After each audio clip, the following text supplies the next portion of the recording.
Are you tired of constantly adjusting your camera settings when you're switching between different types of shots? The Canon 90D has custom modes, which is C1 and C2. Many other cameras have very similar settings, but on the Canon 90D it's C1 and C2 that let you save your favorite settings. The great advantage of these custom modes is that you can instantly switch between the different photography scenarios without manually adjusting all the settings. And especially if you're in fast changing conditions and you want to move from, say, fast moving subjects, say maybe you're doing landscape, then you want to suddenly do some action of the bird life or something like that, you can switch over from C1, C2, and instantly you have those very different settings. So you don't have to waste time adjusting your shutter speed, your apertures. Every time you switch from, say, action to landscape, you're saving them as presets, and you can recall them instantly by just switching over C1, C2. So while this is more of a landscape situation, it's also feasible that we could find some bird life that we'd want to do some action shots with as well. So here's the step-by-step guide of how you actually set it up. So let's pretend in this case we're going to be doing some action shots. So the first thing I want is that I want the shutter speed priority. So I've come over to shutter speed priority. Let's say I'm going to really want a fast shutter speed, right? So let's come over here on 1/4000, so that's perfect. Now if I wanted to change it, obviously we just flip around, but let's say I want a 4,000th of a second shot. I want some sharp action shots, whether it's sports or bird life. So we're on a 4,000th of a second. ISO, I'm going to drive it right up, because what I want to do is I want to be available for low light. So I'm going to go to, let's say 3002. I could even go higher, but I'm going up to 3002. So I click the set button, I'm going to hold that in place. Meter reading, that's the best for the changing light conditions as far as what I'm looking for this situation. Now with the sports, autofocus wise, come over with the autofocus. Let's have a look, go the autofocus point zone.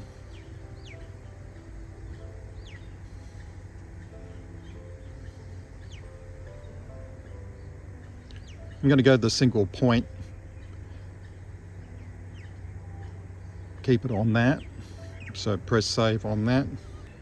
So with the drive, what I'm doing is that I'm putting it on high speed continuous. So in this example, what I've done, I've got it on the 4,000th of a second, the super fast shutter speed to freeze the motion. I'm in the TV mode, which is the shutter speed priority mode. I set the shutter to 4,000ths. The ISO have popped up to 3,200, so I can tolerate some low light. So with the combination of the 4,000ths of a second, but with the 3,200 ISO, should be able to get a bit of decent depth of field, hopefully 5.6 or something like that. Autofocus, and I've got it on spot tracking. I've got it on zone single point. So with those settings in place for sports, or indeed for the wildlife, catching the bird life in full flight. So I come across to do this, I come across to menu, and I want to come across to custom shooting mode. And I'll move across. For custom shooting mode, we're looking for the spanner icon and number 5. That's how you find the custom shooting mode C1 and 2. So I come across to custom shooting mode number C1. And I come across, and then I'm using the wheel, which takes me across from cancel to OK. I press OK. It's now set to the C1, which is all set, so that when I go to C1 on the camera, it'll have those predetermined settings. So now I want to do the settings for landscape. So let's have a preview. First of all thing, I'm going to bring the ISO right down to 100. I want the minimum ISO for my landscapes, keep the noise to a minimum, and also exposures. It keeps the exposures a longer exposure, which is my preference. for landscapes. Now I'm coming over and I'm changing it to AV, which is aperture priority. I want aperture priority in my landscapes, and I've got it on f/22.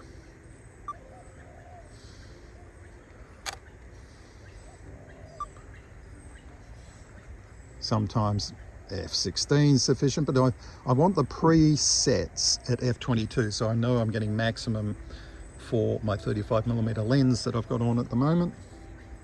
So I'm saving it at f/22, ISO 100. The meter I'm going to leave on the evaluative metering. Autofocus, no, I've got it on manual focus, which is done on the lens. I've switched it over to manual focus on the lens. The scenario is I'm shooting landscape, I want the small aperture, put it onto f/22 in this case for the aperture, ISO 100 for the quality of the image. One other thing I want to adjust is that I've got it on high continuous drive, and I don't want that at all. I just want it on single shooting for the landscape. To save the landscape settings into C2, come across to menu again, and we're already preset, but if you just to recap what you're looking for, spanner icon and number 5, and you find the custom shooting mode, and you get to that by just moving the wheel. I've moved out of there. Custom shooting mode, click on it, go to register settings, and this time it's on C2 because I've already saved my sports on C1 and my wildlife on C1, I should say, and the custom shooting mode. And I come across with the wheel, I'm just using the wheel to move across, and I click OK, and you wait for it to set, and we're back in business. Fantastic.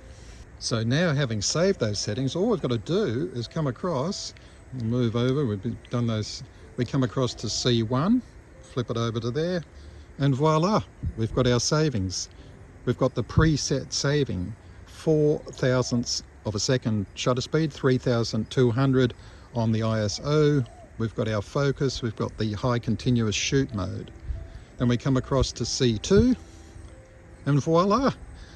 Now, what happens next? There's the 100 ISO, the f/22, individual shooting mode. We're all set. So in the flick of C1 to C2, because of the predetermined that I'd set, I'm fundamentally ready for 2 very different types of photography. I don't have to go and adjust multiple settings, the ISO, the shutter speed, the priority from shutter speed priority to aperture priority. It's all done instantly by going from those presets. Now, there's one thing to keep in mind. We've got those presets saved. Now, if I come along and let's say I switch over to one or the other and then I make some adjustments during that particular session. So let's pretend I've gone up to 6,400 on the ISO in this session, having switched to C1, right? Now, when I switch that off, it will go back, the predetermined C1 setting will go back to the 3,200. So it won't retain it. It will only retain it while you have made that adjustment in that session. It will go back to the pre-original save sets. I think it's important to know what you can save and what you can't save with this facility. So here's a list of what you can potentially save if you want to. Aperture priority, shutter speed priority, but the one thing, and we'll cover more things about what you can't save, but to mention that here with the exposure modes, you can't save bulb mode. If you want to work around bulb mode, you need to do that manually, but you cannot pre-save bulb mode. You can save your shutter speeds, your apertures, your ISOs, drive, whether it's the single or the burst. Indeed, you can save the timings. Different types of metering, white balance you can adjust and pre-save. Shooting RAW or JPEG. The focus, whether you want the spot or the zone, as an example. Color settings, exposure compensations, if you know you're going to situations where, okay, I'm using this particular metering mode, but I also know that I want to override it by half a stop up. So all of these things on this that I've mentioned in front of you on the screen, all of those can be saved. So when you switch to C1 or C2, whatever you've chosen to do. Now, in this video, I did not change a lot of these things, but I changed some key things. to give you an example, and you don't have to change all these settings. If you have a predetermined, for instance, if you are shooting RAW and JPEG pretty consistently, well, there's no need to put that necessarily in the C1 or C2, because it's just a fixed setting that you have in most of your photography, as an example. But you can see the flexibility that you have. See, and it's amazing what you can preset. Having said that, now let's look at what you can't save. While I've just been praising what you can save, and isn't it amazing? And it is, but there's also some limitations. There's some things that you cannot save. As mentioned, that I've already mentioned, is you can't save bulb mode. That's not supported.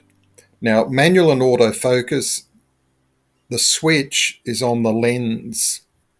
It's not something you can pre-save in these C1s or C2s. You've still got to switch over manual or autofocus. If you've got a lens that switches from manual to auto, you need to do that still separately. Same with the image stabilization. If you've got a lens with image stabilization, you need to manually switch on or off on any particular thing. And also with zoom or the focus ring position, if you're using autofocus, you can't preset anything to do with the focus or the zoom. For me, the only one that sort of stands out that is a shame is I'd love to be able to save the bulb mode, because I do a lot of exposures beyond 30 seconds, which you need bulb mode for, and that would be nice to be able to pre-save, but I still love what you can do and how useful that is. Having said all that, the pre-saving, and maybe I'll start to use it more, but as I've mentioned, if you've seen any of my Winter Seascapes course, you'll see that I'm certainly not using any C1s or C2s pre-saved. Where I would personally be using it is for something, if I'm moving over from where I'm shooting landscapes, where I've put in, say, appropriate base settings for then switching over to photographing bird life in flight or something like that, where it's essentially sports settings, if you like. So fast shutter speed, a bit of depth of field, but not too much, etc., etc. That's where I think the real power is. So if I'm shooting landscapes, which I could all just do by setting it up, not worried about the preset, but then suddenly I think, all right, I'm switching over to capture some birds in flight, bang, switch it over to C1, and I'm in business because I'm all set to go. That is where I see the real power of this. That's how you use custom modes, C1, C2 on the Canon 90D. Switching between two types of photography that have very different settings, well then bang, it's a great way to save any faffing about. Don't forget to subscribe for upcoming videos, and I'll see you in the next one. Have fun with your photography.